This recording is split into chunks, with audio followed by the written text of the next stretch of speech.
Hello तो मेरे प्यारे दोस्तों, आपके लिए फिर से लेकर चुका हूँ अकबर बीरबल की कोरोना की कहानी। कहानी का नाम है सबसे खूबसूरत बच्चा। तो चलो कहानी करते हैं स्टार्ट। एक बार की बात है, बादशाह अकबर अपने शहजादे के साथ राज दरबार में उपस्थित थे। राज दरबार में मौजूद हर किसी की नज़र शहजादे पर ही थी। वहां मौजूद हर कोई यही कह रहा था कि शहजादा दुनिया का सबसे खूबसूरत बच्चा है। सभी की बात सुनकर बादशाह अकबर ने भी मुस्कुराते हुए यही कहा कि उनका शहजादा दुनिया का सबसे सुंदर बच्चा है। सभी दरबारी अकबर की इस बात पर हामी बढ़ते हैं। तभी अकबर बीरबल से पूछते हैं कि तुम्हारा इस बारे में क्या विचार है। तो बीरबल, महाराज शहजादा सुंदर है, लेकिन मेरे ख्याल में शहजादा पूरी दुनिया का सबसे सुंदर बच्चा नहीं है। अकबर, बीरबल, तुम्हारे कहने का क्या मतलब है कि शहजादा सुंदर नहीं है। बीरबल, नहीं नहीं जापना, मेरा कहने का मतलब यह नहीं था। आप मेरी बात का गलत मतलब ना निकालें। हमारा शहजादा शहजादा दुनिया का खूबसूरत बच्चा है, लेकिन दुनिया में और भी सबसे सुंदर बच्चे होंगे। तो अकबर बोलते हैं, फिर तो क्या हम यही समझें कि पूरी दुनिया का सबसे सुंदर बच्चा हमारा शहजादा नहीं है। बीरबल, जी जापना, मेरी बातों का यही मतलब है।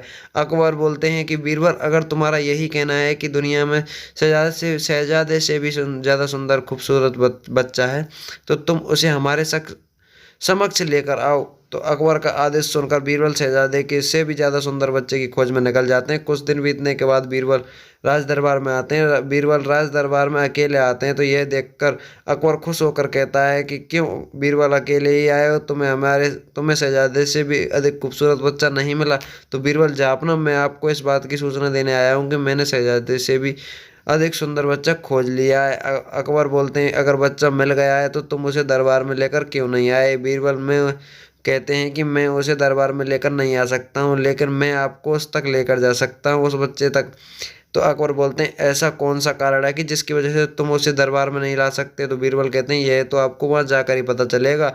अकबर बोलते हैं, तो ठीक है, फिर कल सुबह हम उस बच्चे से मिलने चलेंगे।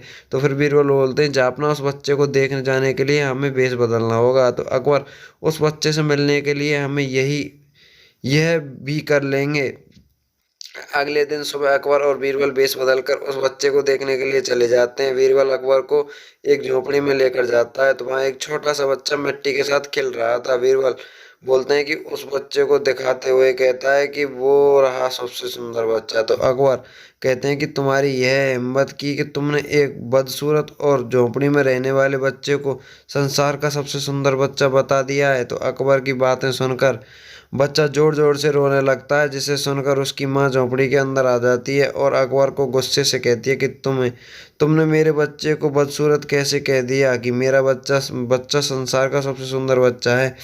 अगर दोबारा मेरे बच्चे को बदसूरत कहा तो मैं तुम्हें दोनों को हड्डी पसली एक कर दूंगी, और यह यहाँ से चले जाओ और दोबारा यहाँ दिखाई मत देना।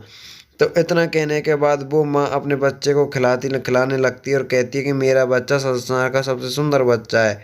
तो बादशाह अकबर उस माँ की बात सुनकर खामोश हो जाते हैं। बीरबल तो बोलते हैं कि जापना, अब आपको बस समझ में आ गया होगा कि अकबर बोलते हैं, हाँ, अब मैं अच्छे से समझ गया हूँ। कि बीरबल बोलते हैं कि बादशाह अकबर, बच्चा कैसा भी हो, माता पिता के लिए उनका बच्चा संसार का सबसे सुंदर बच्चा ही होता है। तो अकबर बोलते हैं, बीरबल, तुम सही बोल रहे हो, हर माता पिता के लिए उनका बच्चा सुंदर होता है। बीरबल, जापना, मैं बस इतना कहना चाहता हूँ कि आप शहजादे को चापलूसों से दूर रखना, अच्छी तालीम दें। और अकबर बोलते हैं फिर कि बीरबल, तुमने एक बार फिर हमारा दिल जीत लिया। Thank you guys. अगर वीडियो चलेगी तो वीडियो को लाइक कर दें, चैनल को सब्सक्राइब कर दें।